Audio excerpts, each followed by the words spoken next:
Après la tempête qui avait traversé l'Europe en décembre 1999, je vous avais parlé de la forêt française en essayant d'en cartographier les conséquences. Eh bien aujourd'hui, je voudrais aborder le phénomène de destruction de la forêt en étudiant le cas de la forêt amazonienne au Brésil. Le déboisement y est d'une telle ampleur que cela a des conséquences sur la disparition des hommes, la disparition des espèces, et directement cela contribue au réchauffement climatique. Voici le couvert forestier dans le monde. Depuis 30 ans, disparaît chaque année une surface forestière équivalente à peu près le tiers de la superficie de l'Allemagne. Les causes de cette déforestation, ce sont les activités humaines, c'est-à-dire le développement économique et l'urbanisation, et ce sont surtout les forêts tropicales humides qui sont les plus touchées, c'est-à-dire celles qui sont situées de part et d'autre de l'équateur, en Amazonie, en Afrique centrale, en Asie du Sud-Est.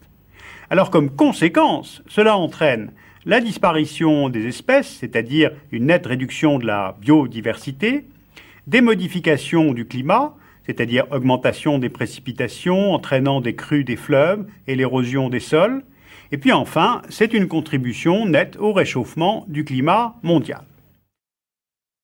Regardons de plus près la forêt amazonienne, c'est la plus grande forêt au monde.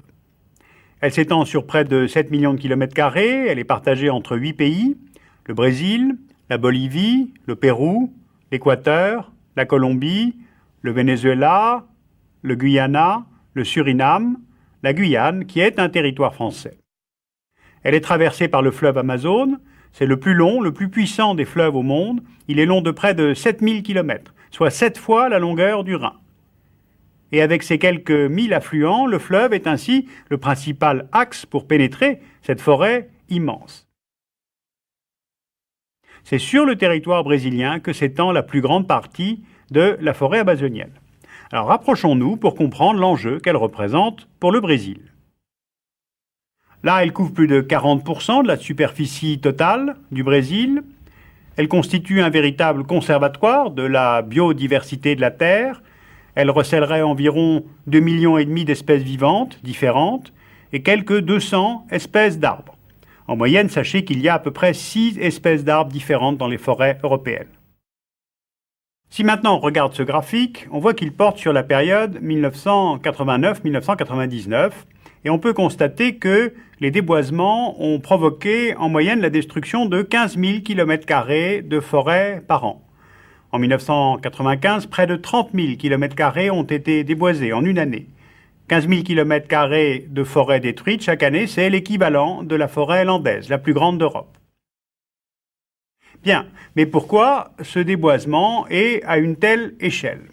Rapprochons-nous à nouveau de la forêt amazonienne. La première cause, somme toute, est culturelle. L'Amazonie a toujours été considérée comme une forêt-continent aux ressources inépuisables. En Europe, la forêt est à la fois gérée, exploitée, préservée. Au Brésil, à cause de l'immensité du pays et de la forêt, le mode de développement s'apparente tout simplement à du gaspillage.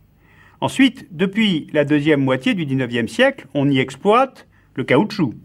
Pour l'obtenir, il faut saigner l'hévéa, qui est un arbre très répandu dans les forêts amazoniennes.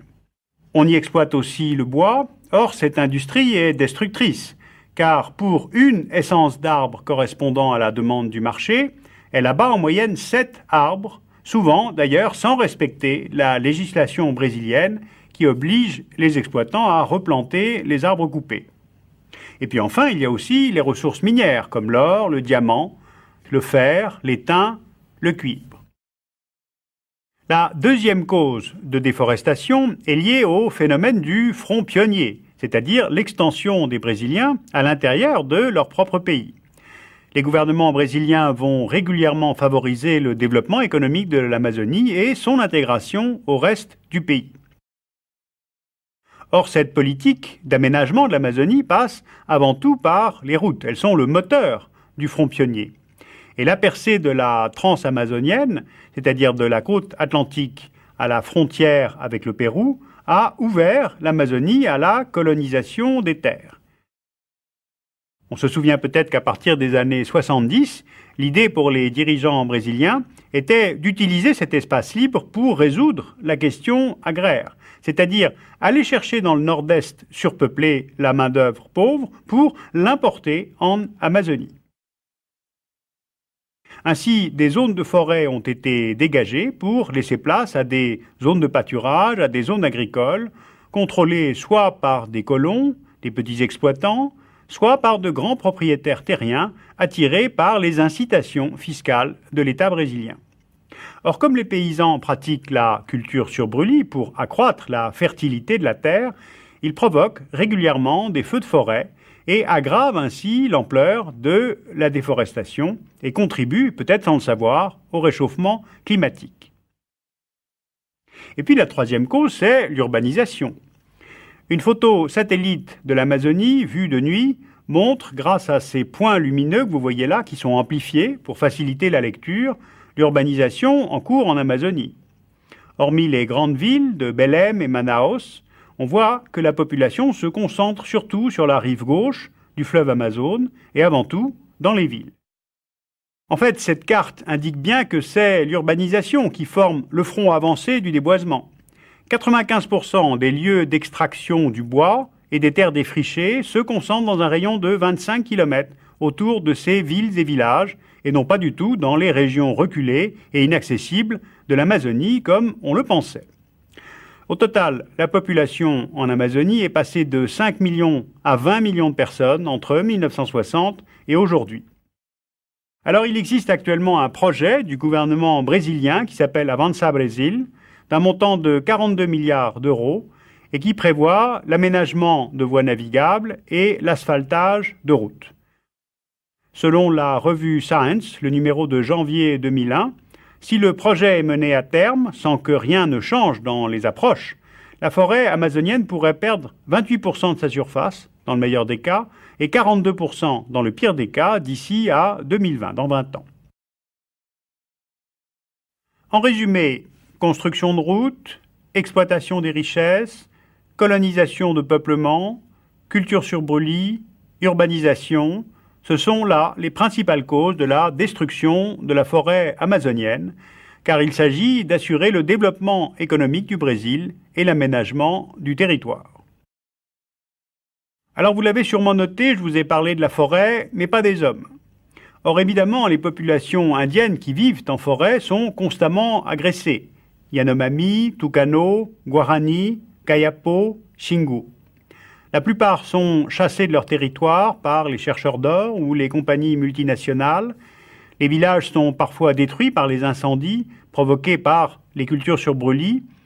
Des maladies sont importées involontairement contre lesquelles ils n'ont pas été vaccinés.